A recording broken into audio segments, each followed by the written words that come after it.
y'all, so I'm about to go to Atlanta. My brother comes to Georgia tomorrow morning. But I'm gonna just go to Georgia house and spend the night. So I don't gotta wake up super early to drive tomorrow. I went and got some gas. It's some Five Guys. Oh, this burger looks so good. That burger looks good. Oh my god.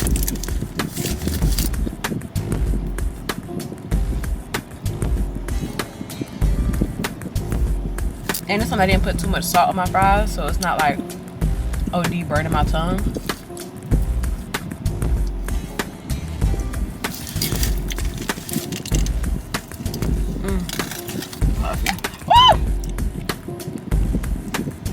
Child.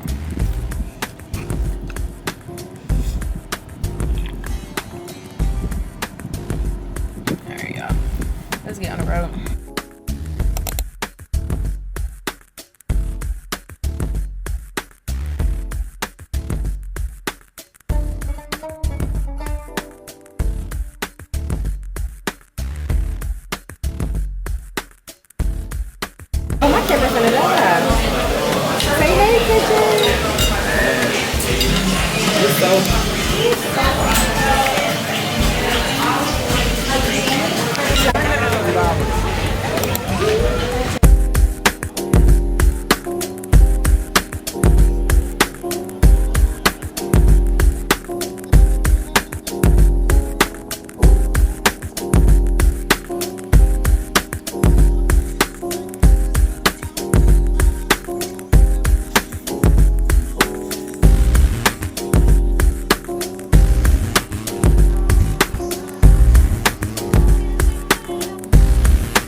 All right, what's up, y'all? So I finished my hair. I didn't kind of play it around, so it ain't as bumped as it was before, but this is, y'all see Moolah. This is the finished product, and it looks really good in my opinion. Like, I love this. Like, I don't think I'll ever wear a wig again, and that's good because I've been trying to get away from wearing wigs so my edges can grow. Like, they're there, but like they're really short, and that's why they're like slicked down, because they're so short. So yeah, that's that. But I was talking to y'all when I was starting my hair, and I was talking about how like God is strategically, I could tell, putting people of God around me. Like, I went to the doctors and the dentist on Thursday, and when I went to the dentist, the person operating on my mouth, he was a believer. He seen my purity ring, and he was just really giving me a bunch of game. Like, he was like, I was dating my wife for 10 years and I did not touch her. And like, that in itself is a testimony. But even more of his testimony was just so beautiful and so inspiring, and just reminded me that, you know, women, we are worth the wait. I don't really have too much trouble. Actually, I'm lying because my last relationship, I was pressured to sex too. So yes, women, remember that if you are waiting until marriage, if that man loves you, he can wait a little while not to touch you, to then marry you so he could touch you anytime. You know what I'm saying? Like, it's nothing. But for a man that cannot be patient enough to wait for a little while to then have the rest of his life to get off, it doesn't show love, and you are worth the wait. So any woman, even men, like men, you are worth the wait. So it was that, and then my hairdresser, she's a believer, and she's actually starting to do Bible studies in her salon with her church, and I'm so excited for her. Like, just imagine God using your business to the degree, like, I'm just excited for her, and I'm excited to be a part of it too, because I definitely will be going. And I kind of awe joy, and I kind of awe as divine intervention. And I'm just very, very grateful for what God is doing right now, because I'm just so happy, y'all. Like, I'm just so happy. It'd be hard for me to come on here and talk because it'd be so much going on in my head, and I don't be knowing where to start, to be honest. Like, it'd be like so much going on. All right, hey y'all, so today is August 6th, and I am presenting at my faculty and staff conference. It's a virtual presentation, but the same presentation I did in February, I believe, or March, one of them. It's the same presentation. I am just altering it from just being academic advising to it being just everybody in higher ed and emotional intelligence, emotional awareness, kind of stepping outside of that role as an advisor or a professor or a IT or a janitor, and just focusing on who you are as a person and being just a good person in general. So yeah, wish me luck. I will let you guys know how it goes at the end. Yeah, I'm excited, but I've done this before, so this presentation per se before. I made like a few tweaks just to make sure it's relatable to everybody, but I think they'll like it. I hope people join. If they don't join, my coworkers will join, and they're gonna knock it out, and we're gonna knock it out. So that's that. This the outfit. Let me show you the outfit. Hold on. Oh, and I got on my leopard print shoes, but that's it. All right, what's up, y'all? So I'm about to do my bouquet and also do self-love cards with y'all. So I'm just, y'all, I ain't gonna lie, I did my makeup and I'm feeling real pretty. So I kind of want to be on camera and get the best I can out this makeup. So yes, let me see. So they're labeled 1, 2, and 3, past, present, future. So that's what I'm about to do, past, present, future. So let's see, past, level 1. I grabbed 2 by accident. What did love used to mean, and when was the last time you spoke up for yourself? I'll do the first one. What did love used to mean?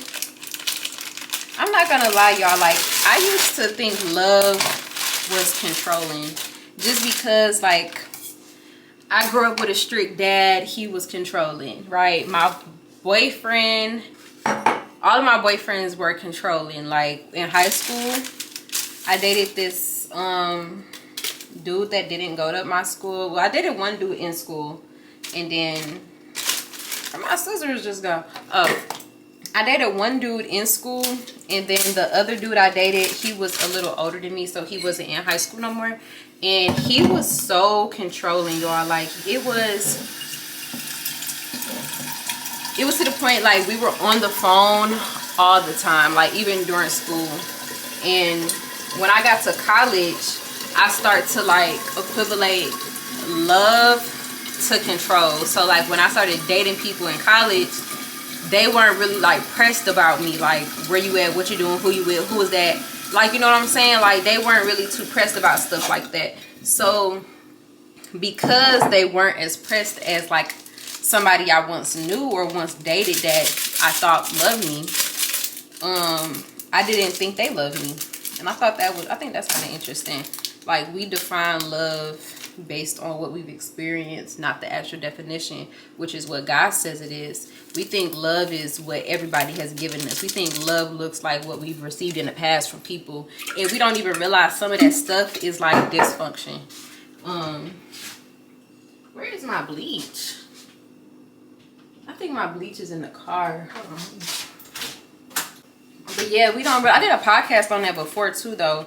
Like, how just because we grew up in, like, dysfunction and, like, our family still loves us and all the things, that doesn't mean that is the definition of love. Like, we get so used to dysfunction. We get so used to like toxicity and drama and overcoming all these storms. While, yes, don't get me wrong, we want to overcome these things, that doesn't mean that thing is what love is. Like, I don't have to go through hell and hot water with you just to show that I love you. I don't feel like that's the case. Now, I do think when we go through, like, disagreements or when we are tested, those things expose whether love is true or not, but that is not what defines love. And I think that's where we kind of, like, are weird, like, we kind of are, like, ignorant about, because even if somebody sticks with you through the thicks and thieves and stuff, that doesn't mean they love you either. They could, like, just because people go through trauma with you and, oh yeah, but do you ever sit and just be like, why am I always going through trauma with this person? You know what I mean? Like, why is it always trauma wherever you at?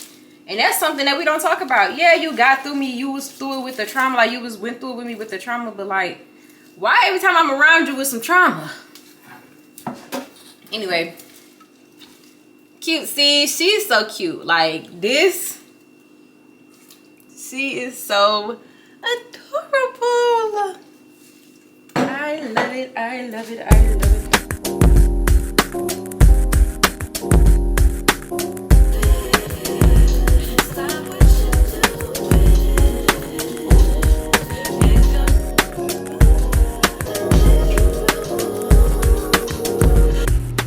What's up, y'all? It's been a long time. Probably not for y'all because this is all in one video, but today is August 18th. I have not really recorded for the vlog in a while, but I wanted to come on here because I was recording or editing my reel for Instagram, and I was like, dang, I could record my thoughts or just talk about how I feel right now.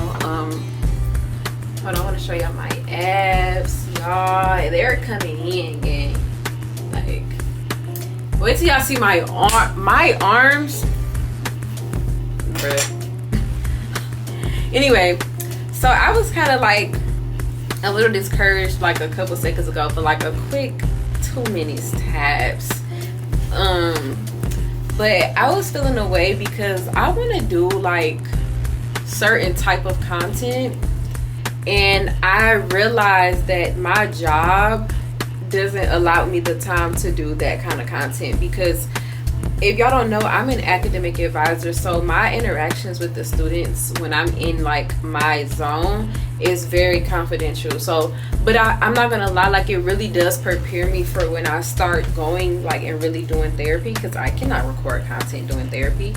But I went on ChatGPT and I just like asked for some ideas to do for content, given that my job is like a very confidential type of job. And honestly, I don't want like every aspect of my life to be on camera, so I'm not like upset about not being able to have good content at work, like for real, but I just want like, I don't know, it just seems easy to do. It seems like it could be easier to do content at work because I'm always at work, but I got some good ideas on how I can like extend my content, and I really think I am gonna just gear more towards just becoming a therapist and the journey of that, and how I navigate it, and how I the resources that I have, the things that I learned, all those things, tips I can give you guys, because it's not a lot of people that, at least when I was like in college and stuff, it wasn't a lot of people that I could look up to that was doing what I wanted to do. And not to say that y'all want to do exactly what I want to do, but you know, if you do, or if you are trying to be a therapist, then you know, hey friend. You did have some stuff to do, but you ain't sat down with your time. You know, we say think we don't have time to do stuff until we actually look at how many hours is in a day. And when you actually look at that one form that I showed you guys with all the hours of the day, that really, it can be overwhelming. But when you actually look at every hour that you have throughout the day, it's like, oh wow, I could have put something right there. That structure is not here to scare you. It's not here to limit you, but it's here to actually free you. Everything else,